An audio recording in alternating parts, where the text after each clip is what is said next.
আসসালামু আলাইকুম। তো আজকে করছি আমি সবজি পাকোড়া। তো এখানে বাঁধাকপি, গাজর, ডাল পিষে নিয়েছে, মসুরের ডাল ছিল, কাঁচামরিচ বাটা। তো এখানে পেঁয়াজ খুলে দিচ্ছি, পেঁয়াজ দিয়ে দিচ্ছি এখানে আদা রসুন বাটা।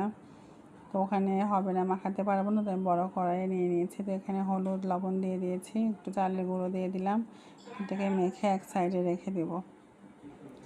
তো আমি এখন ভেজে নিব বড়াগুলো। সন্ধ্যার নাস্তা এরকম ভাজি ভুজি বেগুনি বড়া হলে খেতে ভালোই লাগে। আর শীতের সিজনে সব কিছু গরম গরম ভালো লাগে সন্ধ্যায়। তো এখানে আমি বড়াগুলো ভেজে নিচ্ছি।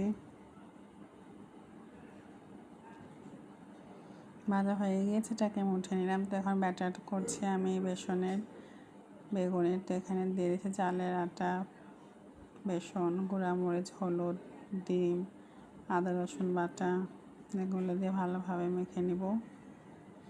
এই তো ব্যাটার হয়ে গেছে। আমি বেগুন আগে থেকে কেটে ধুয়ে লবণ দিয়ে মেখে রেখেছিলাম, এখন বেসনে দিব আর তেলে ছাড়বো। তো এই তো, সবাই আমার ফেসবুক পেজটাকে ফলো দিবেন আর ইউটিউব চ্যানেলকে সাবস্ক্রাইব করে দিবেন।